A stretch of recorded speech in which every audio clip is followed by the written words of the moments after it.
The MMA arena has changed to Superman though, because you can use the wall to push off of as you do the Superman punch. If you try it in a boxing ring, your leg goes through the rope as you try it and you fall down, you look like an idiot. But because of the cage panels or the wall, you can Superman off the wall quite easily. So anytime because Adam's right-handed, anytime his right shoulder gets near the wall, he can put his right foot on the wall, push off it, and then bounce into the punch, which is changing the direction. So as he goes off, I chase him, and then I get a punch in the face for my efforts.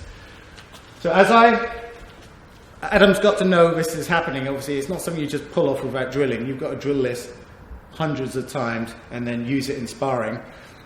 But once you kind of get it, once you're about 3 feet from the wall, your foot can touch the wall.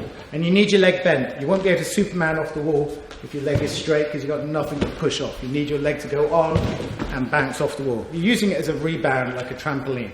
So Adam kind of starts out here and he starts creeping towards the wall, and as I try and cut him off, bounces off. Now that accelerates him off the wall, but it adds his body weight to the punch as well, so it's a harder punch. One more time. Step on the wall. Cool. So slowly, if you can, his foot is going to step on the wall slightly bent. He's going to push off that bent leg and accelerate off the wall into the punch, and look how he's moving away like he's darting again straight afterwards. Once again, his leg has to be bent. If he puts his leg straight on the wall, you've got nothing to push. You need that extension of your hamstrings and your quads pushing out to bounce you off. Oh! And you get a hard punch.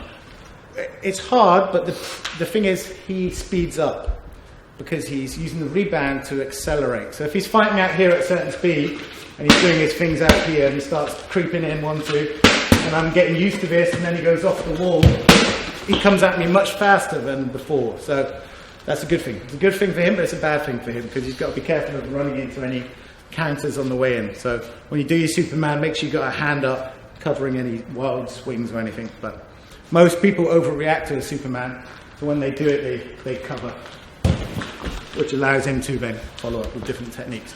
So that's parallel to the wall. You can also do the Superman when your back's against the wall.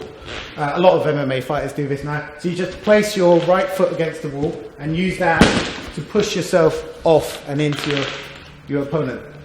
Don't make it too obvious, just put that foot back and pop it off, and then you're in. Once again, look how much distance is covered. So each of these mats is 1 meter long. So he's covering 2 meters in less than half a second and punching me in the face and getting out of a bad spot. So what happens is we're in the fight and Adam's away from the wall. Maybe, for example, I might keep him and push him back onto the wall where he can come straight back at me using the rebound of the cage, using the bounce of the springs. Now, different cages have different levels of tension and different materials. In the old days when I was fighting, the cages were made out of like a polyester mesh, so it wasn't like proper fence cage, it was kind of soft. So if you put your foot on it, your foot would disappear into it and nothing would happen. You can't actually Superman off it. But the big cages, the pro shows now use fencing materials, so there's plenty of spring coming back off the cage. So if you're going to try and use these techniques if you go in for the fight, you want to try and get to the venue early and get a feel for the cage. Because some, when you hit them, are really hard, and some have a lot of rebound. And you need to know that so that you can do these techniques. Also how you can use your hips against the cage when you're escaping.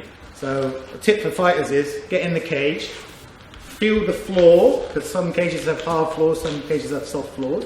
Hear how much bounce is in the floor, how much bounce is in the cage, how it feels to be in the cage. But that's for fighters. So, here we go. So, an example might be, I push him backwards, he bounces, and he comes straight back in with a punch. So I've thought, yeah, I've got you now. But he's already countering me with the Superman off the wall. You've got to have good spatial awareness. You've got to know when your foot hits the wall, how to push off it. But it just takes practice, that's all.